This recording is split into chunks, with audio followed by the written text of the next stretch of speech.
Bienvenido a un nuevo capítulo de Biblia Fácil. En esta temporada estamos acompañando el ministerio de Jesús, descrita por Mateo, alguien que presenció de manera cercana, paso a paso, el ministerio de Jesús. Y es interesante que desde el primer capítulo vimos cuál es el interés de Mateo al escribir su evangelio, y es mostrar que Jesús es el Mesías, Él es el Rey, Él es en quien se cumplen todas las promesas y Él es el Salvador del mundo. Hoy vamos a estudiar parte del capítulo 4 y el capítulo 5, que todos conocen como el Sermón del Monte o el Sermón de la Montaña, pero no solamente se trata de las bienaventuranzas, hay más cosas lindas por aprender, porque el Sermón del Monte va desde el capítulo 5 hasta el capítulo 7. Así que como siempre estoy aquí con Biblia en mano, para que Dios pueda hablarnos a través de su palabra.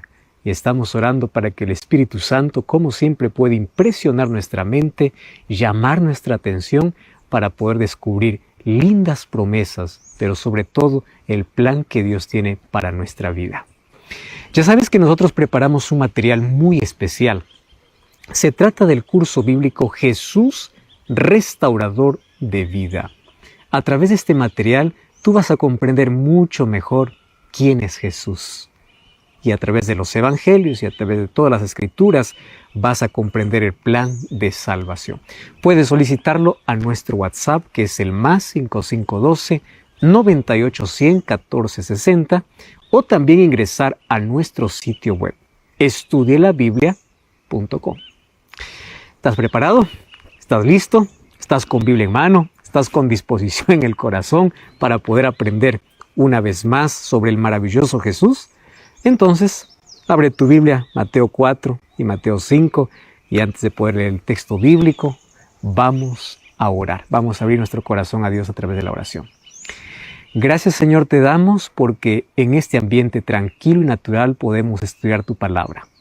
Y gracias por las personas que están acompañándonos en ese estudio. Queremos que tu Santo Espíritu pueda colocar en sus mentes sobre este lindo sermón que lo dijiste desde una montaña, para beneficio de todos aquellos que creemos en ti. Toma nuestra vida. Queremos que puedas transformar nuestro corazón y que tu Santo Espíritu hable de manera tierna, delicada, pero como siempre de manera directa para poder llamarnos al arrepentimiento. En el nombre de Jesús. Amén. Jesús comenzó su ministerio llamando a sus primeros discípulos. ¿Cómo lo hizo? Un día, caminando allí junto al mar de Galilea, vio que estaban dos hermanos juntos, Simón y Andrés. Ellos eran pescadores, que en ese instante estaban echando su red. Debió haber sido más o menos de madrugada, posiblemente al final de una noche de arduo trabajo, porque los pescadores profesionales no pescaban de día, pues lo hacían de noche. Y Jesús, como era diligente, pues llegó en ese momento para ellos y ellos quedaron impresionados. Y Jesús les dijo de manera simple: vengan y síganme. Yo os haré pescadores de hombres. ¿Sabes que además de esforzados en el trabajo, estos dos eran obedientes? Porque dice que al instante dejaron sus redes y lo siguieron. ¿Lo conocían? Por supuesto. ¿Sabes que en los pueblos pequeños, como de aquel entonces y también los de ahora, todos conocen a todos? Además, recordemos que Jesús ya había estado predicando allí en esa ciudad. Además, ellos conocían ya la predicación de Juan el Bautista, cuya fama e influencia había superado a los sacerdotes y a los dirigentes de la nación. Así que ellos ya sabían quién era Jesús. ¿Y para qué les estaba llamando Jesús? Para ser sus discípulos. Ser discípulo de un maestro significaba vivir todo el tiempo con Él, estar donde Él está, comer lo que Él come. O sea, en una palabra, ser discípulo era ser como el maestro, ser como Él. Y ellos no tenían ninguna dificultad para aceptar todo eso. Claro que no era fácil, ellos lo entendían. Especialmente cómo llegar a ser como Jesús. Pero por todo lo que habían escuchado, ellos no conocían una mejor persona. Y ellos no sabían que o para ellos, pues no habría ningún otro israelita mejor que él. ¿Y quién mejor que él para seguirlo? Además, estando con él, ellos sabían que estaban asegurando un lugar en su reino. ¿Qué más podían pedir? Eso valía cualquier esfuerzo y ellos estaban dispuestos a todo. Luego de ahí fueron llamados Jacobo y Juan, que eran hijos de Zebedeo, y a partir de esos 4 discípulos que estaban dispuestos a seguirlo donde quiera que fuera, Jesús comenzó así su ministerio. 4 decididos para una dedicación completa de su tiempo, a tiempo integral, en la que aprenderían de él todo lo que les enseñara y ellos harían todo lo que Jesús les mande. Y luego Jesús comenzó a llamar también a los otros hasta completar los 12. ¿Sabes que Jesús comenzó a recorrer las ciudades de Galilea una por una, recorriendo así todo el territorio? Y el libro de Mateo dice que Jesús dividió su trabajo en 3 actividades: la enseñanza, la predicación y la sanidad. El tema de su predicación eran las buenas nuevas del reino. En realidad, el foco mismo de su actividad era el reino de los cielos. Así, por lo menos, lo escribe el libro de Mateo. Además, Jesús atendía a los enfermos. Y era una atención al ser humano de manera integral. Jesús atendía el cuerpo, la mente, el espíritu. Jesús atendía las necesidades físicas, materiales y espirituales de todas las personas. Y mira lo que dice Mateo capítulo 4, versículo 24 y versículo 25. Se difundió su fama por toda Siria. ¿Sabes que la provincia de Siria incluía el territorio de Judea, de Galilea y la región al norte de Galilea? O sea, en cada lugar al que Jesús llegaba, Jesús siempre estaba allí, le traían enfermos, le traían todo tipo de personas para que los pueda curar. Y la fama de Jesús, pues obviamente se extendió por Galilea, Decápolis, Jerusalén, Judea y la región del otro lado del Jordán, de donde vendían cada vez más gente, mayores multitudes. Y una tarde salió Jesús de Capernaum hacia un monte cercano. Resulta que ese monte no tenía nombre.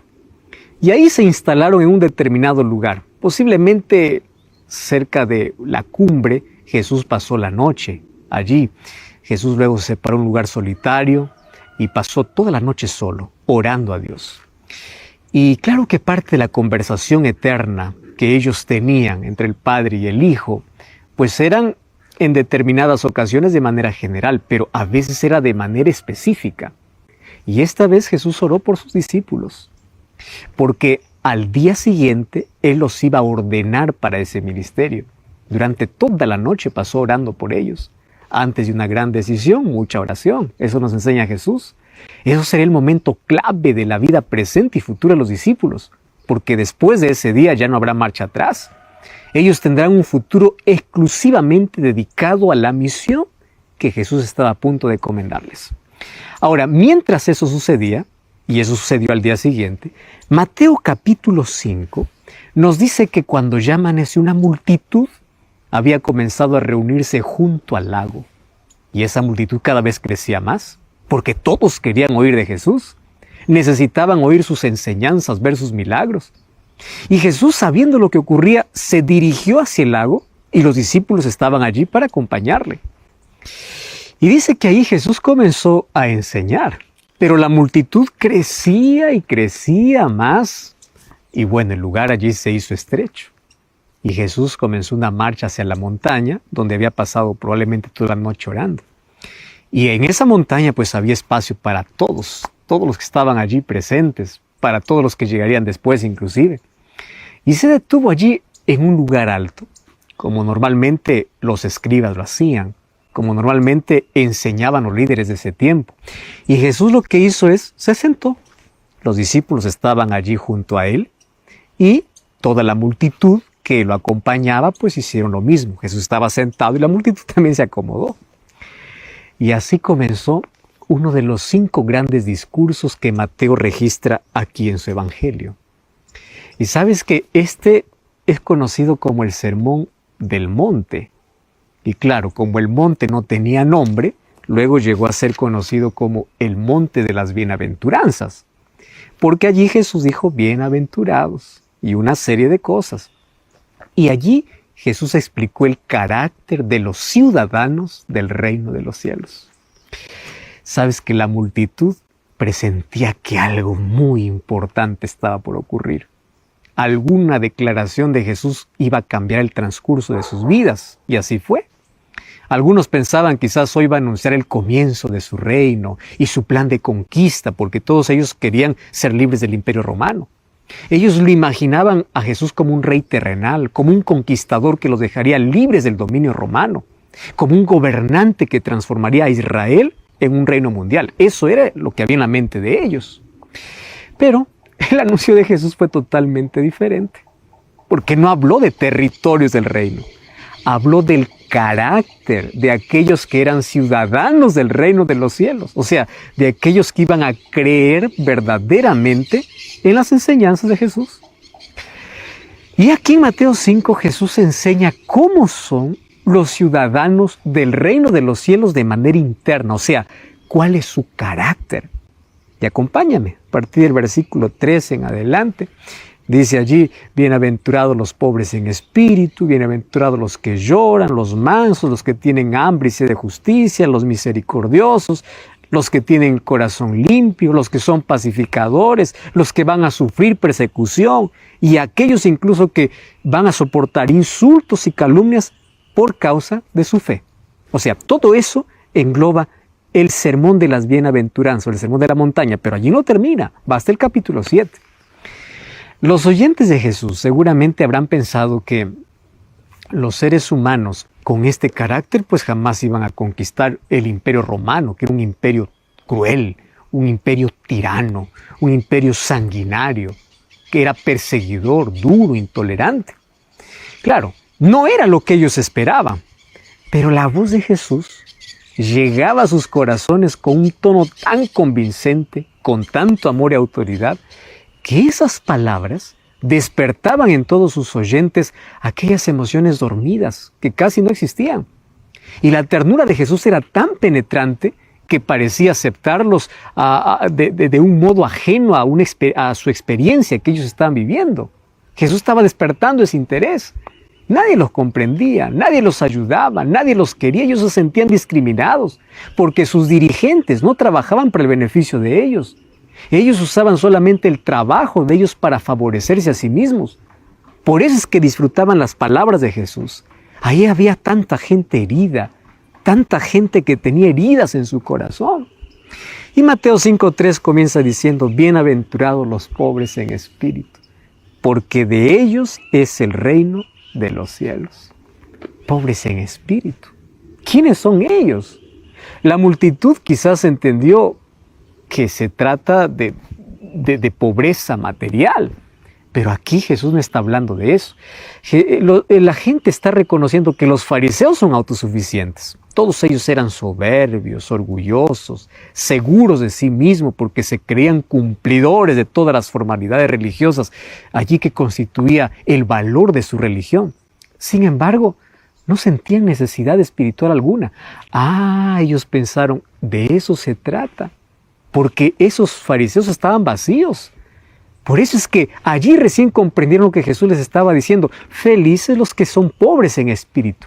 Porque todos aquellos que entren en el reino de los cielos tienen que reconocer su necesidad espiritual. De eso se trata la pobreza espiritual. Sabían que eran pecadores, que necesitaban de Dios, que nada bueno había en ellos. O sea, un pobre en espíritu es aquel que reconoce su necesidad de Dios. Es aquel que mira su condición y busca salvación solamente en Jesús. No se trata de condición social o económica, sino se trata de una actitud humilde del corazón. Por eso dice, felices los que reconocen su necesidad de Dios, los pobres en espíritu. Y el versículo 4 dice, felices los que lloran, porque ellos recibirán consolación. Los que lloran. Todos lloramos, y todos lloramos por tristeza. Muchas razones la gente tenía para estar triste, y lo estaban. Había inseguridad política, opresión, soledad social, había discriminación, había angustia económica, había escasez, como hoy. Ellos ya habían llorado por todo eso, pero el llanto del cual Jesús hablaba era un llanto diferente. Era el llanto causado por la tristeza que el pecado deja en el alma cuando uno lo comete. Y cuando uno arrepentido busca el perdón de Dios. Ese es el tipo de llanto espiritual.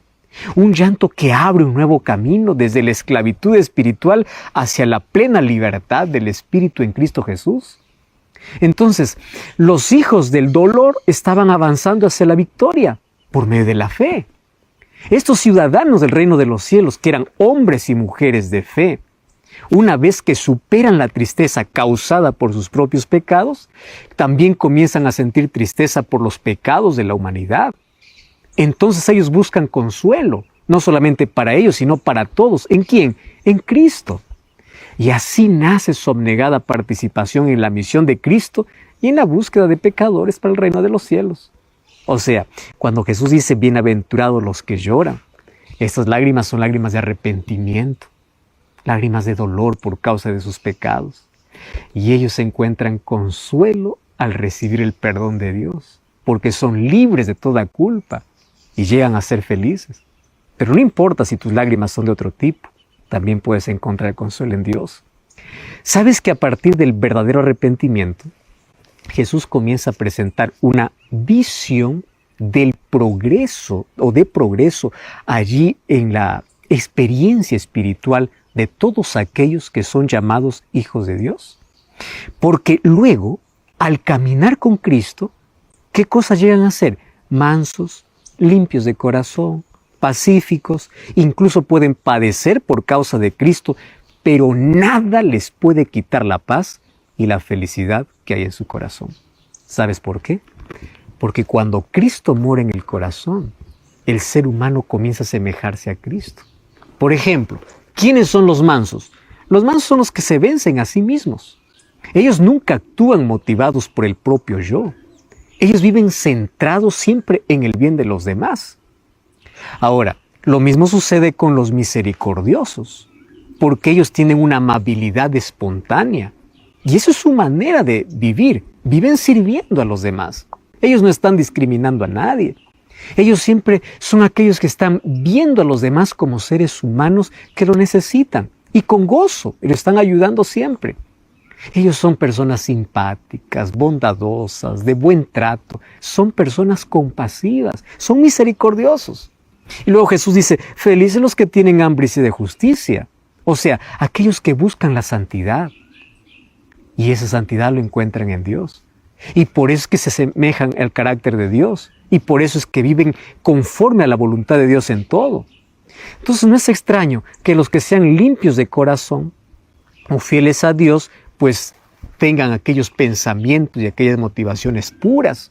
Y también dice felices los pacificadores. Los pacificadores son aquellos que siempre buscan la paz y siempre están buscando la conversión de los demás. Ellos están en paz consigo mismos porque ellos abandonaron el pecado. Ellos están en paz con Dios porque son obedientes. Ellos están en paz con los demás porque tienen amor abnegado. ¿Entiendes? Está hablando aquí del carácter. Y todo comienza cuando reconoces tu necesidad y te arrepientes. Ahora, la multitud comenzó a entender que el progreso espiritual de los ciudadanos del reino produce pues resultados excelentes. No era para menos, porque allí dice que los mansos son aquellos que van a recibir la tierra por heredad. Los que tienen hambre y sed de justicia son aquellos que serán saciados. Los misericordiosos son aquellos que alcanzarán misericordia. Y los de limpio corazón son aquellos que verán a Dios. Y los pacificadores son aquellos que serán llamados hijos de Dios. O sea, ¿qué más se puede pedir? ¿Qué más se puede desear? Porque esto abarca completamente todo. Abarca la vida. Y sabes, Jesús aún finaliza diciendo, bienaventurados los que padecen persecución y los que son insultados por causa de mi nombre. Cuando pensaban que Jesús ya lo había dicho todo, ellos escucharon hablar a Jesús acerca del gozo y la recompensa. ¿Pero para quiénes? Dice, para aquellos que padecen persecución por causa de la justicia. Para aquellos que son insultados, calumniados, perseguidos por causa de Cristo. ¿Sabes que muchos hoy son insultados, son burlados por causa de su fe? Algunos son discriminados. Yo conozco personas que hasta pueden perder tantas oportunidades y pierden su empleo por causa de su fidelidad. Tienes tú de recompensa si es por causa de tu fe. Porque la justicia verdadera y la persona de Cristo son dos causas por las cuales los ciudadanos del reino de los cielos, o sea, los hijos de Dios, están siempre dispuestos a sufrir. La persecución ya no los asusta. ¿Por qué?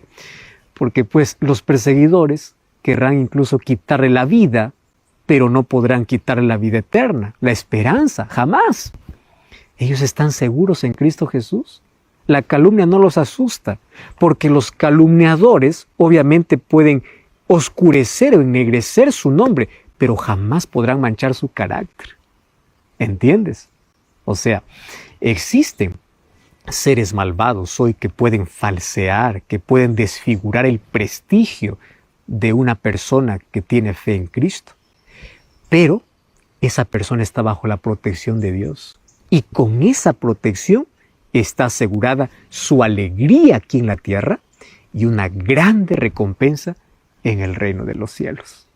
Por eso es que los ciudadanos del reino tienen en su interior todo lo que conforma un carácter recto delante de Dios. Y eso es todo lo que Dios espera de un verdadero hijo, de una verdadera hija del reino de los cielos. Jesús aquí está hablando del carácter. Ahora, fíjate una cosa. Por eso es que en las bienaventuranzas Jesús dice, felices, bienaventurados, aquellos que desarrollan un carácter semejante al de Cristo. Porque las bienaventuranzas muestran el carácter de los hijos del reino de los cielos. Pero a partir del versículo 13 al 16, Jesús continúa su discurso y ahora va del carácter a la conducta de aquellos que pertenecen al reino de los cielos. Eso vamos a ver ahora. Como ya vimos, las bienaventuranzas muestran el carácter de los hijos de Dios. Ese es el ideal de Dios para todos. A partir del versículo 13 del capítulo 5 hasta el versículo 16, Jesús va a mostrar cuál es la conducta externa de los ciudadanos del reino del cielo. Las bienaventuranzas habla del carácter, de lo interno. La conducta es lo externo. Mateo 5:13 dice así, vosotros sois la sal de la tierra. La gente recordó inmediatamente la utilidad de la sal. Sazonaban la comida con sal. Con ella también preservaban el alimento. Y para que ésta ejerciera su efecto, tenían que unirla allí a aquello que ellos estaban colocando, ¿verdad? En ese caso, la comida para poder preservarla o darle sabor. Eso significaba que ellos también tendrían que vivir con las personas, no aislarse de ellas. Así, pues sería efectivo el Evangelio. La gente necesita la fuerza vital de los cristianos, necesita el amor de Jesús ejemplificado en la vida del cristiano. Ese amor desinteresado, esa simpatía cordial. Eso es lo que da sazón a un mundo desabrido. Por otro lado, ese contacto no tenía que absorberlo de tal manera que puedan perder su identidad. ¿Por qué? Porque dice, si la sal se vuelve insípida, ¿para qué sirve? Y si se vuelve insípida, ¿cómo recuperar su sabor? ¿Para qué serviría? Solamente para ser desechada. Y ellos ahí imaginaron cómo la sal que ya no servía era arrojada por las calles de los pueblos. ¿Para qué? Para ser abandonada y pisoteada por la gente. Y se vieron a sí mismos pues vacíos de valor. ¿Por qué? Porque ellos eran como la sal insípida, con una religión llena de formalidades que los fariseos decían sin espiritualidad, sin efecto o sin afecto. Mateo 5:14 dice, vosotros sois la luz del mundo. Aquí Jesús los comparó allí con aquellas ciudades establecidas en los cerros, que eran visibles en el día por la luz del sol que las alumbraba, pero también visibles en la noche porque ellos prendían candelabros o candeleros por las luces que ellos encendían. Y decía que la luz no se puede esconder. La vida que recibe también a Cristo no puede esconder el brillo, no puede ocultar el brillo que Cristo le va a dar en la vida. ¿Sabes que una vida de fe es tan maravillosa? Es una vida como de un cielo iluminado, como del sol que desparrama su luz por las montañas, dando ese brillo, ese color, aquello que ilumina a los valles allí con sus flores y sus plantas. Tú sabes que el sol es lo que engrandece la belleza de los lagos, de los ríos, que llena de alegría los patios de las casas, donde juegan allí los niños y los animales domésticos. Es la luz que otorga vitalidad a la simiente. Es la luz que engrandece la floresta. Es la luz que agranda el horizonte. Es la luz que hace que la tierra pueda verse más bella. Las casas, incluso las más sencillas, por la luz se pueden hacer más claras. La gente recordó sus casas simples. Como en un cuarto oscuro colocan una lámpara y ilumina todo. Y así dice Jesús que tendrían que ser sus seguidores. Por eso Jesús desafía y dice, hagan brillar la luz delante de todos, porque todos van a ver sus buenas obras. Y las buenas obras, dice Jesús, son aquellas que darán gloria a vuestro Padre. Y la gente alabará al Padre que esté en los cielos por las obras que ven ustedes. Está hablando de conducta. ¿Sabes que nadie podrá ser la sal de la tierra o la luz del mundo a menos que primero no desarrolle un carácter semejante al de Cristo mostrado en las bienaventuranzas? Sin embargo, el Sermón del Monte no concluye allí. Ahora Jesús comienza a destacar la ley espiritual del reino de los cielos. Dice el versículo 17, no penséis que he venido para abrogar la ley y los profetas, porque no he venido para abrogar, sino para cumplir. La palabra cumplir no es anular. La palabra cumplir es extender, es esclarecer. Y allí Jesús continúa diciendo, porque de cierto os digo que hasta que pase el cielo y la tierra, ni una jota ni una tilde pasará de la ley hasta que todo se haya cumplido. ¡Wow! ¿Sabe lo que está diciendo Jesús? Yo no vine para abolir la ley. Ahora, Jesús no está diciendo, después de mi muerte también la ley va a ser anulada. El pueblo de Israel tenía más de 600 leyes para observar. Entre ellas, leyes de salud, leyes ceremoniales, leyes civiles. Pero había una sola ley, que era la ley moral. Aquella que fue escrita por el propio dedo de Dios, según el libro de Éxodo capítulo 31, versículo 18. Esa es la ley de los 10 mandamientos que se encuentran en Éxodo capítulo 20. En el Nuevo Testamento, el apóstol Pablo habla en contra del legalismo, es decir, aquellos que quieren colocar a la ley como medio de salvación, porque esa no es la función de la ley. Nuestro Salvador es Cristo, mas la ley tiene una función, y la función de la ley es reflejar el carácter de Dios en nuestra vida. Más también, el apóstol Pablo escribe para aquellos que quieren continuar observando las leyes ceremoniales que tuvieron su cumplimiento en la cruz cuando Jesús murió. Eran las leyes de sacrificios. Sin embargo, la ley de los 10 mandamientos no fueron anuladas, porque si fueran o hubiesen sido anuladas, significaría que ahora pues podríamos matar, robar, adulterar, mentir, y eso no es correcto. Tú sabes que todo eso está escrito en la ley, en esa ley que no puede ser abolida. Muchos hoy pretenden formar parte del reino de los cielos, creyendo que Jesús abolió su ley en la cruz. Y sabes que esto es paradójico. Porque si fuera así, Cristo lo hubiese abolido antes de la cruz. ¿Por qué necesariamente en la cruz? Si no tenía nada que ver con un sacrificio. ¿Te das cuenta que la ley era una ley moral, que también tiene que ver con el carácter? Tiene que ver con el amor a Dios y con el amor al prójimo, como Jesús lo resumió. Habían 2 maneras de suprimir la existencia del pecado. Una era eliminando la ley, porque donde no hay ley, no hay pecado. Porque el conocimiento del pecado es por la ley. Así dice la Biblia. Además, es la ley que condena al pecado y al pecador. O sea, sin ley no hay condenación, simplemente porque el pecado no existe y el pecador ya no es más pecador. La ley es quien condena al pecador y dice, tú has pecado. Pero Dios no eliminó la ley. ¿Cuál es la evidencia? Murió en la cruz. ¿Correcto? Ahora, fíjate, Jesús optó una segunda forma para eliminar el pecado, muriendo en la cruz. Allí en la cruz, Él se colocó en lugar del pecador para darle vida, porque el pecador al transgredir la ley, pues estaba condenado a la muerte. Entonces, si tú dices que la ley termina en la cruz está lejos de terminar con la ley, porque la cruz es la mayor prueba de que la ley continúa existiendo y seguirá vigente. Por eso Jesús murió, para pagar nuestra condenación, no para anular la ley, porque si así lo fuera, lo hubiese hecho desde antes. Y Mateo 5, 19 y 20 dice, de manera que cualquiera que quebrante uno de estos mandamientos muy pequeños y así enseña a los hombres, muy pequeño será llamado en el reino de los cielos, mas cualquiera que las haga y las enseñe será llamado grande en el reino de los cielos. Porque os digo que si vuestra justicia no fuere mayor que la de los escribas y fariseos, no entraréis en el reino de los cielos. Jesús es muy claro.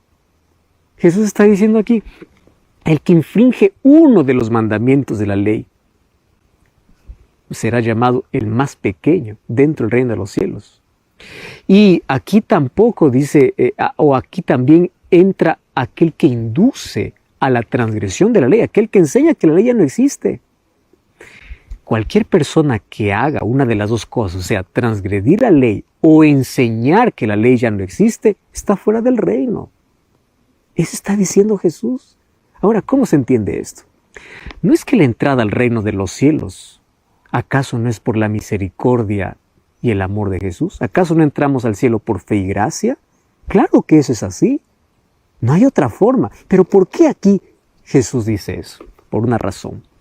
Ocurre que la ley, que es justicia y amor, que es misericordia, no son enemigos ni son incompatibles con la gracia de Dios. Siempre caminan juntas.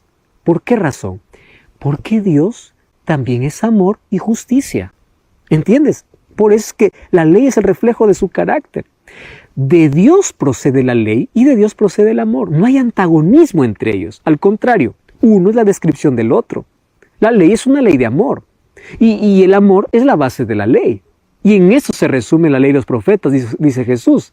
Amarás a tu Dios con todo tu corazón, con toda tu mente, con toda tu alma y a tu prójimo como a ti mismo. Si tú revisas Éxodo 20, está dividido amor a Dios y amor al prójimo. Entonces, quien transgrede la ley actúa contra el amor de Dios y con esa actitud enemiga, pues no puede entrar en el reino de los cielos. Ahora comprendes por qué Jesús dice eso. Y aquí dice, pero el que practica los mandamientos y el que enseña a practicarlos entrará en el reino de los cielos. No solamente entrará, dice que será grande allí. ¿Y cómo es la grandeza en el reino de los cielos? No se trata de una grandeza de poder, de riqueza, de influencia, de fama, como este mundo ofrece. Es la grandeza de la justicia. Justicia que en la vida del ciudadano del reino de los cielos, primero es por la justificación por la fe y luego por la obediencia, que también es por la fe en Cristo Jesús. O sea, las dos van juntas, fe y obediencia. Esta es una integración semejante a la integración de la ley y el amor de Dios. Porque la justicia del creyente, la verdad, es un milagro de Dios en su vida. Y eso se consigue por medio de la obra del Espíritu Santo. Ahora fíjate una cosa. Jesús completa su enseñanza sobre el cumplimiento presente de la ley diciendo así. Porque yo les digo a ustedes que, o sea, aquí está diciendo que no pueden entrar en el reino de los cielos a menos que su justicia no supere a la de los fariseos, a los maestros de la ley, porque ellos se aferraron a la ley para salvarse. Y aquí Jesús comienza a dar el verdadero sentido a la ley, que tiene su base en el amor y que no puede ser abolida. Y a partir de ahora Jesús comienza a enfatizar cuál es el verdadero cumplimiento de la ley. Por eso Mateo 5, 21 y 22 dice, ¿oísteis que fue dicho a vuestros antepasados, no matarás? Y cualquiera que mate será culpable ante el tribunal de juicio. Eso es lo que está diciendo Jesús. Ahora, pero Jesús dice, yo les digo algo más. En el reino de los cielos no sucede eso. Ahora, cualquiera que se enoje contra su prójimo, cualquiera que insulte a su prójimo o maldiga a su prójimo, se hace culpable de tener el mandamiento. ¿Te das cuenta? Jesús no está anulando la ley. Jesús está acrecentando la ley. Está dando el sentido real de la ley. ¿Por qué? El cumplimiento de la ley tiene que ser completo, en el sentido de abarcar toda la ley, o sea, cada uno de los 10 mandamientos. Además tiene que no solamente ser letra, tiene que incluir la mente. Tiene que incluir todo. Esa era la diferencia de los fariseos de ese tiempo, que solamente se aferraban a la ley, pero su corazón estaba lejos. Y eso es tan serio, porque afecta, obviamente, nuestra adoración y obediencia a Dios. Entonces Jesús está diciendo, si tú has ofendido a tu prójimo, es igual que has matado. ¿Entiendes? No está anulando la ley. Ahora, si tú cometes un error contra tu prójimo, vienes a adorar al templo, primero anda, arregla el asunto con tu prójimo y luego ven.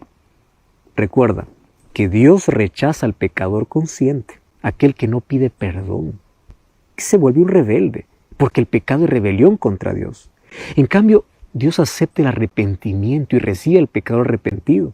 Por eso Jesús dice, si tú eres consciente que ofendiste, ve, reconcíliate con tu hermano y luego ven para que yo pueda aceptar tu adoración.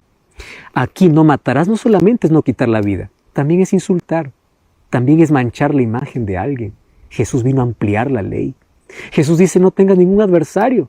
Si alguien se convierte en un adversario tuyo, pues llega a un acuerdo con él sin demora. O sea, no pierdas tiempo, no lo dejes para después porque es peligroso. Primero porque te puedes someter a un juez, a un juicio y tu nombre va a estar manchado en la comunidad. Todos te pueden condenar. El juez puede mandarte a la cárcel y la sociedad te va a condenar. Y el desprestigio y el rechazo. ¿Qué harías tú si todos te rechazan? ¿Y qué harías sobre todo si Dios, porque sabe que eres consciente de tu pecado, también lo hace porque tú no quieres cambiar? Y Jesús continúa. En el versículo 27 dice, también ustedes oyeron, no cometerás adulterio. Pero ustedes se han olvidado que esto también incluye la codicia sexual que está oculta en la mente de ustedes. El pecado no solamente está cuando el mal aparece de manera visible en acciones, sino también está cuando está oculta en sus pensamientos. Y aquí Jesús dice, y cualquiera incluso que codicia a una mujer ya adulteró con ella en su corazón. Te pregunto, ¿Jesús está eliminando la ley? No está eliminando, lo está ampliando. Por eso es que la ley no fue clavada en la cruz y la ley forma parte del reino. Jesús primero comenzó hablando del carácter de los hijos del reino, de la conducta y ahora de la ley, porque no es incompatible con su gracia. Ahora, Jesús dice, entreguen su voluntad a Dios, aunque esto signifique hacer un sacrificio grande. Por eso es que luego Jesús dice, aunque eso signifique como cortar alguna parte de tu miembro, ya sea tu mano, tus ojos. ¿Por qué? Porque cuando tú estás enfermo, es mejor sacar o curar la herida, o si es que, por ejemplo, tienes una herida en la mano y si es necesario cortar el dedo, es mejor cortar el dedo que cortar la mano. Eso es lo que está diciendo Jesús, aléjate de aquello que te va a llevar al mal. Y luego, obviamente, cada vez que Jesús dice, oísteis que fue dicho, está hablando de los 10 mandamientos y luego en lugar de anularlo, ¿qué cosa está haciendo? Está ampliando. ¿Estás entendiendo? Jesús en Mateo capítulo 5 está hablando del carácter de los hijos del reino, de la conducta de ellos y cómo la ley entra dentro del carácter y la conducta de aquellos que son llamados hijos de Dios. Aquí Jesús dice, no desprecies la ley porque yo no vine para anularla. Yo vine para cumplirla y cumplirla significa ampliarla. Por favor, no desprecies la ley de Dios porque la ley tiene su base en el amor y la cruz es la mayor demostración de que es su ley. Y una forma de resistencia de los demás pues es la falta de credibilidad o en un extremo la agresión física o violencia física. ¿Sabes que en el primer caso Jesús dice, cuando alguien no confía o rechaza la palabra de uno, la tendencia pues es ofrecer un juramento?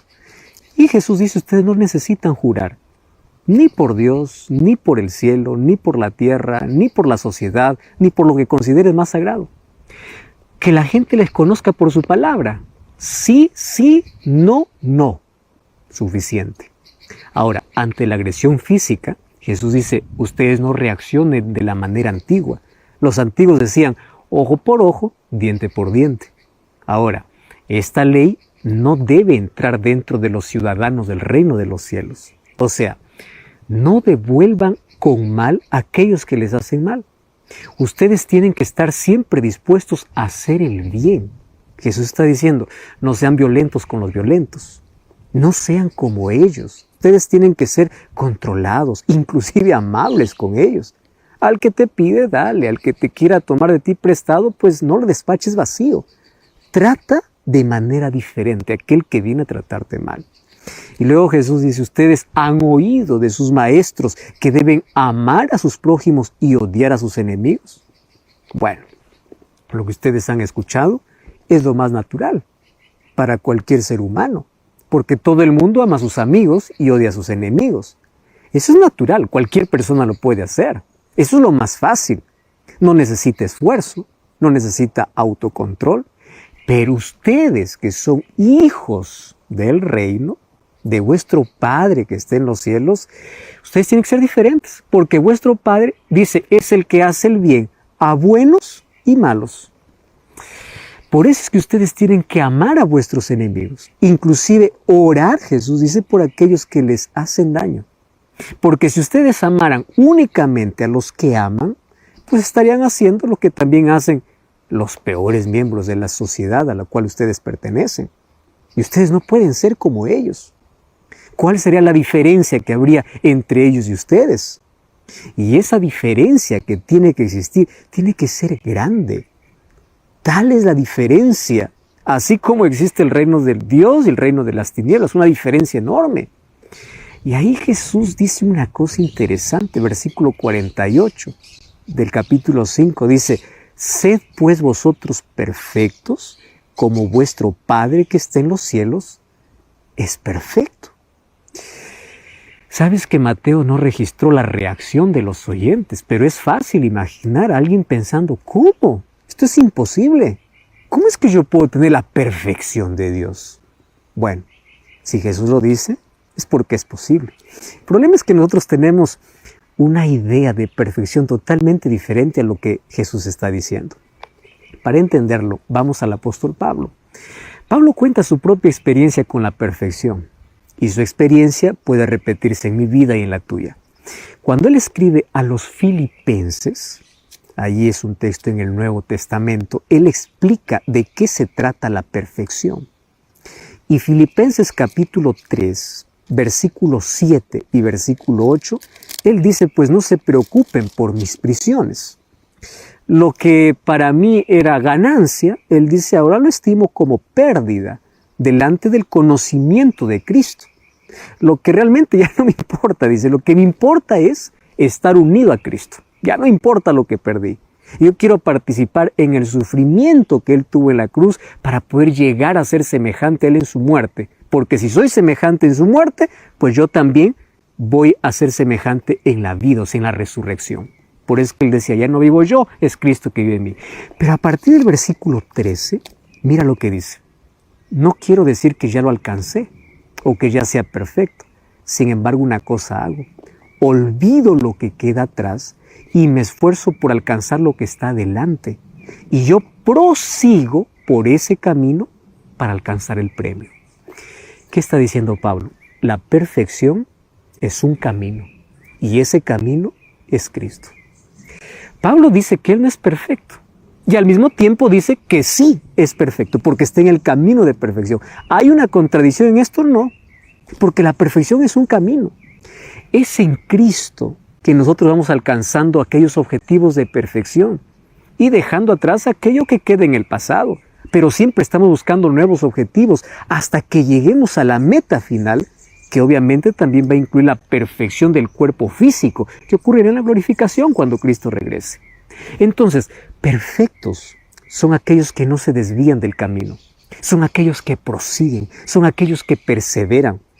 La perfección del cristiano es la perfección de Cristo, porque Cristo vive en ellos por medio de la fe. Y como Cristo es el único igual al Padre, el creyente que por la fe vive en Cristo, o sea, en la perfección de Cristo, puede llegar a ser perfecto, porque su carácter cada vez va a ser semejante al de Cristo. O sea, perfección es un camino de progresión. Hoy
Hoy mejor que ayer, mañana mejor que hoy, cada día más semejante a Jesús. Tiene que ver con carácter. Mira, me encanta porque Mateo capítulo 5 habla de 4 cosas elementales. En primer lugar, ¿cuál es el carácter de aquellos que son hijos de Dios? ¿Cuál es el carácter? Comienza, bienaventurados los pobres en espíritu, los que reconocen su necesidad de Dios. Bienaventurados los que lloran, lloran por su pasado, lloran por su pecado, lloran, pero ellos piden y encuentran el perdón en Dios. Y a partir de allí llegan a ser mansos, misericordiosos, limpios de corazón, pacificadores, o sea, llegan a desarrollar el carácter de Cristo. Y luego, cuando de manera interna son semejantes a Cristo, pues de manera externa son como la sal, son como la luz del mundo. ¿Y por qué? Porque ellos también practican la ley. Y esa ley incluso les lleva por el camino de perfección. Y perfección no significa que nunca pecan. Perfección significa que cada día son semejantes a Jesús. Porque la ley refleja el carácter de Dios, como dice Romanos 7:12. Amor a Dios y amor al prójimo. Y dice Jesús, yo no he venido para anular la ley. Yo vine para enseñarles. Y la palabra cumplir significa incluso para extenderla. Y eso ya vimos hoy en el Sermón del Monte. Y ahí nosotros llegamos al camino de la perfección.